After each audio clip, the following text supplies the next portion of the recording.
അതായത് നവകേരള സദസ്സിനെ കുറിച്ചുള്ള പരാതികളാണ് ഷാ ഉന്നയിക്കുന്നത്. അതിൽ ഏറ്റവും പ്രധാനപ്പെട്ടത് പരാതികൾ പരിഹരിച്ചു.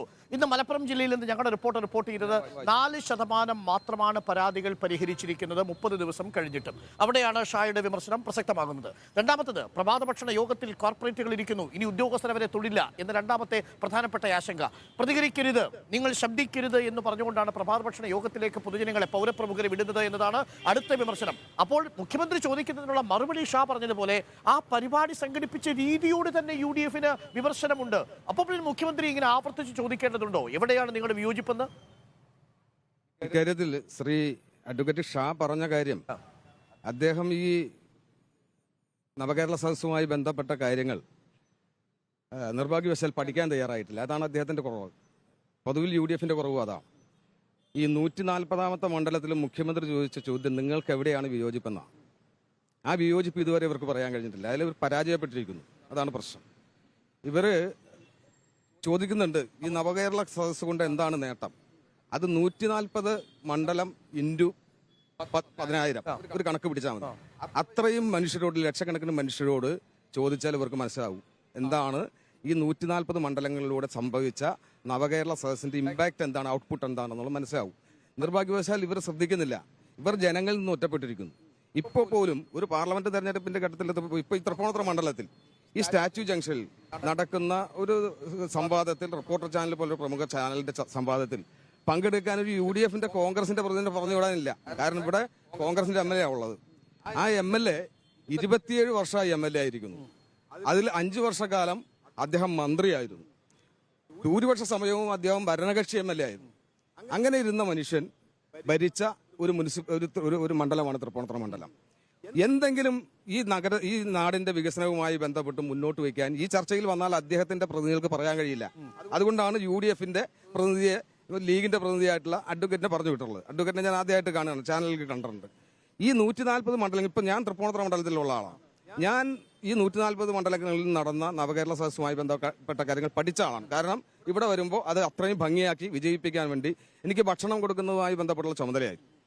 അതിൽ ഇദ്ദേഹം പറയുന്നു പ്രഭാത സദസ്സിൽ വരുന്ന ആളുകൾ മിണ്ടാൻ പാടില്ല, അവിടെ വരുന്നത് മുഴുവൻ കോർപ്പറേറ്റുകളാണ്. വളരെ അടിസ്ഥാനരഹിതമായ, അല്ലെങ്കിൽ പഠിച്ച് മനസ്സിലാക്കി ശുദ്ധമായ കളവ് പറഞ്ഞ് ഇതിനെ തമസ്കരിക്കുന്നതിന് വേണ്ടിയ ശ്രമമാണ്. ഞങ്ങൾ കൊണ്ടുവന്ന ആളുകൾ ചുമട്ടുതൊഴിലാളി താങ്കൾ പറയാനുള്ളത് മുഴുവൻ പറഞ്ഞു കഴിഞ്ഞു. എനിക്കുള്ള അവസരമാണ്. ഞങ്ങൾ ചുമട്ടുതൊഴിലാളിയിൽ നിന്ന് പ്രതിനിധികളെ പങ്കെടുപ്പിക്കാൻ തീരുമാനിച്ചു. അതിൽ ആ ചുമട്ടുതൊഴിലാളികളുടെ കമ്മിറ്റി കൂടി തൊഴിലാളികളുടെ ഞങ്ങൾ പാർട്ടി നിശ്ചയിച്ചു കൊടുത്ത ചുമതലക്കാരുണ്ട്, അവർ പങ്കെടുക്കാൻ പാടില്ലെന്ന് പറഞ്ഞു. തൊഴിലാളി, ആ ചുമട്ട് തൊഴിലാളി പണിയെടുക്കുന്ന തൊഴിലാളി തന്നെ പങ്കെടുക്കും. അവർക്ക് സംസാരിക്കാൻ പറ്റുമോ? സംസാരിക്കാൻ പറ്റുമല്ലോ. അവര് ഈ മന്ത്രിമാരെ ചുറ്റിയിരിക്കുകയാണ്. മന്ത്രിമാരുടെ ഈ ഓരോ ടേബിളിലും മന്ത്രിയുണ്ട്. 20-25 ടേബിൾ ഉണ്ട്. അതിലെല്ലാത്തിലും ഓരോ വിഭാഗത്തിന്റെ മന്ത്രി. ഇപ്പൊ ഒരു വ്യവസായവുമായി ബന്ധപ്പെട്ടതിൽ രാജീവ് ഇരിക്കും, സാംസ്കാരികവുമായി ബന്ധപ്പെട്ടതിൽ സജി ചെറിയാനിരിക്കും, സഹകരണമായി ബന്ധപ്പെട്ടിരിക്കത്തില്ല. എന്നൊരു പൊതുവെ അല്ല, അത് വേറെ വിഷയം. അതിലേക്ക് നമുക്ക് വരാം. അതിൽ ഞങ്ങൾക്ക് കൃത്യമായ നിലപാടുണ്ടാക്കരുത്, അതൊന്നും പ്രശ്നമില്ല. ഞാൻ പറഞ്ഞു വരുന്നതിന്റെ ത്രെഡ്, നിങ്ങൾ ചോദിച്ച ചോദ്യത്തിന്റെ ഉത്തരമാണ് ഞാൻ പറഞ്ഞത്. ആ ഈ മന്ത്രിമാർ വന്നിരിക്കുന്ന വേദിയിൽ അതാത് വകുപ്പുമായി ബന്ധപ്പെട്ട വിഭാഗത്തിലെ ആളുകളാണ് പങ്കെടുക്കുന്നത്. ആദിവാസി വിഭാഗങ്ങളുണ്ട്, പട്ടികജാതി ആഭരണ നിർമ്മാണ തൊഴിലാളികൾ. ഭക്ഷണം കഴിച്ചു പോകുന്നു. അതല്ല, ഒരു മണിക്കൂർ സമയം കൊടുക്കാൻ പണമില്ല. ഞാൻ പറയുന്നത് ശമ്പളം കൊടുക്കാൻ KSRTC ശമ്പളം കൊടുത്തില്ല, കൊടുക്കാൻ പണമില്ലാതെ ഓൾറെഡി മുന്നോട്ട് പോകാൻ കഴിയാതില്ല പറഞ്ഞിട്ടുണ്ട് കാര്യം. വക്കീലിനെ പോലുള്ള ആളുകളും ഡോക്ടർ അരുണിനെ പോലുള്ള ആളുകളും KSRTC ശമ്പളം കൊടുത്തിട്ടില്ല ഇന്ന് വേദിയിൽ നിന്ന് പറയുന്നു. പ്രതിസന്ധി ഉണ്ടെന്ന് ഞങ്ങളല്ല പറഞ്ഞത്.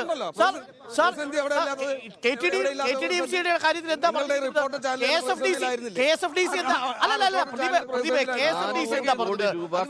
സർക്കാർ എന്താണ് ഹൈക്കോടതിയിൽ പറഞ്ഞിരിക്കുന്നത്? ചീഫ് സെക്രട്ടറി ഹൈക്കോടതിയിൽ പറഞ്ഞിരിക്കുന്നത് എന്താ? ഷായ്ക്കറിയാമല്ലോ. എന്താണ് ചീഫ് സെക്രട്ടറി ഹൈക്കോടതിയിൽ പറഞ്ഞിരിക്കുന്നത്? ഒരടി മുന്നോട്ട് പോകാനുള്ള പണമില്ല.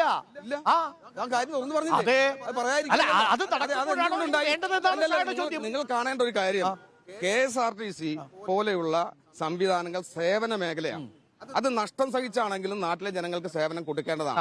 സ്വകാര്യ മുതലാളിമാരുടെയും സ്വകാര്യ കുത്തകകളുടെയും ബഹിരാഷ്ട്ര കുത്തകകളുടെയും കഴുത്തറപ്പൻ മത്സരത്തിന് സാധാരണ ജനങ്ങളെ വിട്ടുകൊടുക്കാതിരിക്കാൻ വേണ്ടിയിട്ടാണ് KSRTC നടത്തുന്നത്. സ്വിഫ്റ്റ് തുടങ്ങി. എങ്ങനെ? എന്നിട്ട് നമ്മൾ സ്വിഫ്റ്റ് തുടങ്ങി. ആരാ തുടങ്ങിയ? ആ, സർക്കാർ തുടങ്ങി. അതാ പറഞ്ഞത്. സ്വിഫ്റ്റ് തുടങ്ങി. ആർക്ക് വേണ്ടിയിട്ടാ? സ്വിഫ്റ്റ് ഏത് മോഡലാ? ആർക്ക് വേണ്ടിയിട്ടാ? സ്വിഫ്റ്റ് ഒരു കോർപ്പറേറ്റ് private model അല്ലേ? നോ അങ്ങനെ പറയുന്നത് ശരിയല്ല. എന്താ പുതിയ KSRTC-ലെ തൊഴിലാളികളുടെ സംരക്ഷണം മുഴുവൻ ഇല്ലാതാക്കി സ്വിഫ്റ്റ് കൊണ്ടുവന്നു. അല്ല, പ്രശ്നം ഇതാണ്. KSRTC നിങ്ങൾ ഇപ്പോഴും പഴയ മോഡലിൽ തന്നെ പോയാൽ മതി എന്നാണോ? പഴയ മോഡൽ എന്ന് പറഞ്ഞാൽ എന്താ ഉദ്ദേശിച്ചത്? ടെക്നോളജി കൊണ്ടുവരണ്ടേ? പെൻഷൻ പുതിയ സൗകര്യങ്ങൾ വേണ്ടാന്ന് ഇപ്പോൾ സ്വിഫ്റ്റ് തീരുമാനിച്ചു. സ്ഥിര നിയമനം വേണ്ടാന്ന് തീരുമാനിച്ചു. ഞാൻ പറഞ്ഞ പ്രശ്നം വെച്ചാൽ നമുക്ക് ആ വിഷയത്തിലേക്ക് വന്നാൽ നവകേരള സദസ്സ് നടക്കുന്ന സാഹചര്യം എന്ന് പറയുന്നത് അടുത്ത സാമ്പത്തിക പ്രതിസന്ധിയുടെ നടുവിലാണ്. ആ സാമ്പത്തിക പ്രതിസന്ധിയുടെ നടുവിലാണ് കേന്ദ്രം. എവിടെയാണ് സാമ്പത്തിക പ്രതിസന്ധിയുടെ ബേസ് കിടക്കുന്നത്? എവിടെയാണ്? കേന്ദ്ര ഗവൺമെന്റ് കേരളത്തിന് ലഭ്യമാക്കേണ്ട ന്യായമായ വിഹിതം നമ്മൾ ജോയിന്റായി ചെലവഴിക്കുന്ന തുകയിൽ കേരളത്തിന് ലഭ്യമാകേണ്ട കേന്ദ്ര വിഹിതം അടക്കം നമുക്ക് GST അടക്കം ഉള്ള വിഹിതം കൊടുക്കാതെ തടസ്സപ്പെടുത്തണം.